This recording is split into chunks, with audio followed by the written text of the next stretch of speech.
이 사건은 한국 지도층의 부패를 잘 보여주고 있습니다. 한국 지도층의 부패.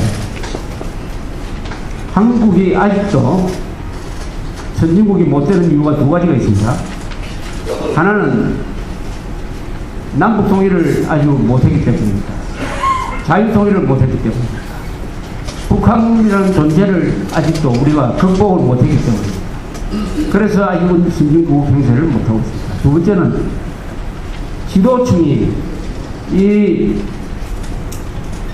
지도층이 아직도 부패를 청산하지 못했기 때문입니다.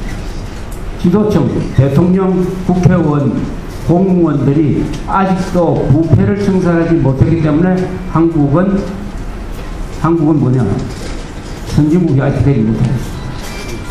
지도층이 부패를 청산하지 못하면은 죽었다 깨어나도 인류국가 될 수 없어요. 1인당 국민소득이 우리가 3만 달러인데 30만 달러가 되어도 대통령, 정치인, 기자들이 부패하면은 그것은 삼류국가로 갈 수밖에 없는 것입니다. 예, 아시아에서 부패를 청산한 나라가 많지 않습니다. 아시아가 왜 부패를 청산하기가 어려우냐 하면은 연고사회에 있기 때문입니다. 연고가 많다. 한국은 참 연고가 많은 나라예요. 연고가 많다. 첫째, 혈연이죠. 혈연. 가족끼리. 같은 시족끼리 아주 잘 얽혀 있습니다. 좋게 말하면 친하고 나쁘게 말하면 부정부패를 서로 다 봐줍니다. 광주일보가 보여주듯이 학연, 같은 동청끼리는 서로 눈 감아준다. 지연, 같은 고향 사람들끼리 봐준다. 또 요새는 저 하나 쓰이세요. 같은 정치 세력끼리 봐준다.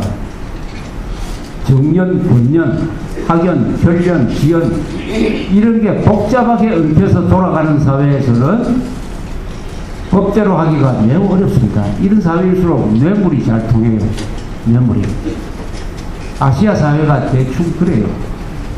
그런데도 두 나라가 지도층의 부정부패 문제를 해결했습니다. 두 나라가.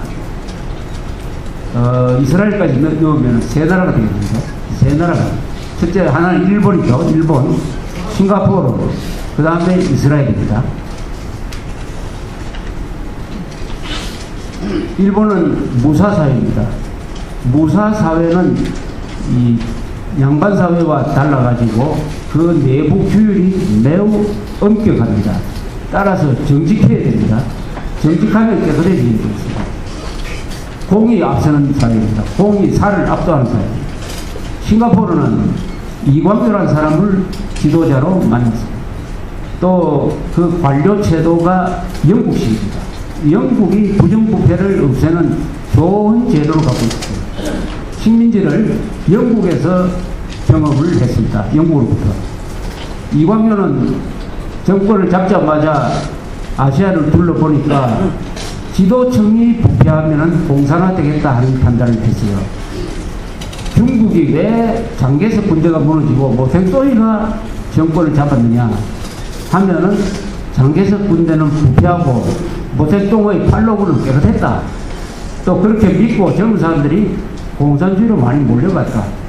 베트남에서 호지명이 이기고 왜 호진디엠 비롯해가지고 월남이 져버렸느냐.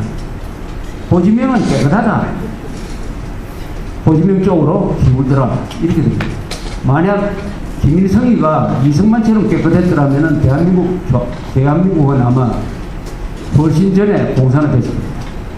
다행히 김일성이가 부패하고 이승만이 호지명처럼 깨끗한 사람이었기 때문에 박정희도 깨끗한 사람이었기 때문에 오늘 한국이 있는 겁니다.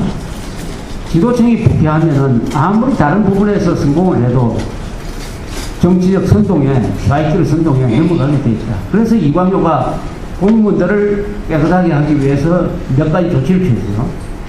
첫째, 공무원 대우를 아주 잘 해줬습니다. 동시에 엄벌주의로 나갔습니다. 공무원들이 부정부패하면 가차없이 처벌하는 엄벌주의와 공무원 대우를 그리고 감시하는 기구를 만들었습니다. 이렇게 해서 이스라엘, 싱가포르가 깨끗해졌어요. 이스라엘은 원래부터 그 나라를 만든 사람들이 총을 갖고 나라를 만든 사람들입니다. 나라를 만들 때부터 이 사람들은 자주 국방과 솔선수범을 자연스럽게 자신의 신념과 윤리로 받아들인 집단이 만들었기 때문에 그건 뭐 설명할 필요가 없어요. 그래서 이스라엘, 싱가포르, 일본이 깨끗한 지도층을 만드는데 성공을 했습니다. 한국은 지금까지도 성공을 하지 못하고 있어요. 이것을 극복하지 않으면 우리는 인류 국가를 갈 수가 없습니다. 그 이유는 지도층이 부패하면은 용감해질 수가 없어요. 지도층이 용감하다는 것은 뭡니까? 우리는 총을 쏴야 되고 공무원은 법을 집행을 해야 됩니다. 법을 집행할 때 공정하게 할 수 있으려면 자기가 돈을 먹지 않아야 돼요. 깨끗한 사람만이 법을 공정하게 집행할 수 있습니다.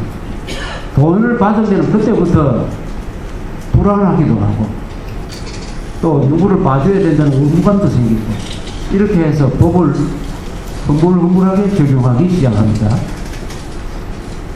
깨끗한 만큼만 용감해질 수 있다는 겁니다. 깨끗한 만큼만 용감해질 수 있다. 특히 공무원은 깨끗해야 돼요. 그런데 과거에 우리는 공무원 월급이 아주 낮았습니다. 70인대, 60인대만 해도 그 공무원 월급으로는 우선 먹고 사는 게 불가능했습니다. 그래서 급평료라든지 생계 차원에서 돈을 받거나 돈을 뜯는 일이 있었어요. 그러나 지금은 아니죠. 지금 공무원 월급 가지고 충분히 생활이 가능합니다. 그래서 지금은 공무원들이 부패하면은 그게 엄벌주의다. 그 엄벌은 징역을 몇십 년 살리든지 아니면 최악의 경우에 이번에 부산저축은행 저런 사건은 이건 사형감입니다. 사형감. 이거 중국 같으면은 공개 처형하죠. 이 정도 사건이거든요. 미국 같으면은 사진을 저지르지 않으면 미국에서는 사형은 안 시킵니다. 그러나 이런 식으로 서민들 돈을 금융기관을 위장을 해가지고 뜯어먹으면 보통 징역 100년, 200년 받습니다. 징역 100년, 200년이라는 것은 뭐냐? 감형이 불가능하다는 거죠. 절대로 살아서 바깥에 나가지 말라는 뜻으로 그렇게 합니다. 근데 한국은 어떻게 되느냐? 지금 텔레비전에 자주 나오는 박지원이라는 자는 뭘 한 자입니까? 2003년에 최고랑을 찼어요. 왜 찼느냐? 김정일, 김대중 만나는 그 뒤에 긍정을 하면서 국민들한테 물어보지도 안 하고 현대그룹을 앞세워가지고 4억 5천만 달러를 4억 5천만 달러를 조성해가지고 김정일의 해외 비자금계좌로 보내는 일에 중심적인 역할을 했기 때문에 감옥에 갔습니다. 그 감옥에 갔던 자가 요새 나와가지고 원내 대표를 한다고 해가지고 이렇게 설치면은 이런 나라에서 지도층의 부정부패는 절대 없어지지 않습니다. 우리 건국 이래 최대의 부정이 이거는 부정일 뿐만 아니라 반역이죠. 김정일이한테 4억 5천만 달러를 갖다 준 사건 아닙니까? 거기에 관련된 자가 지금 현재는 아무도 감옥이 아니다. 오히려 사면 복권돼가지고 국회에 들어가가지고 매일 텔레비전 앞에 나와가지고 국민들한테 한참 설교하고 돌아다닌다. 이런 나라에서 그래서 앞으로 우리가 법을 개정을 해가지고 공무원의 부정은 극형으로 다스려야 됩니다. 극형으로 다스리고 부정사건과 반역사건, 즉 국가보안법 위반으로 들어갔던 자는 형을 살고 나오더라도 죽을 때까지 영구히 공직자가 돼서는 안 된다 하는 법을 만들어야 돼요. 국회의원이 돼서도 안 되고 대통령이 돼서도 안 되고 부총장이 돼서도 안 된다.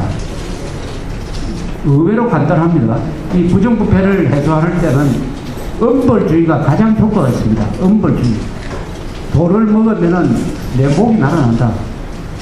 직책이 날아난다는 게 아니라 정말 교수님에 처해진다 하는 그런 공포감을 만들어 낸 나라만이 성공을 했습니다.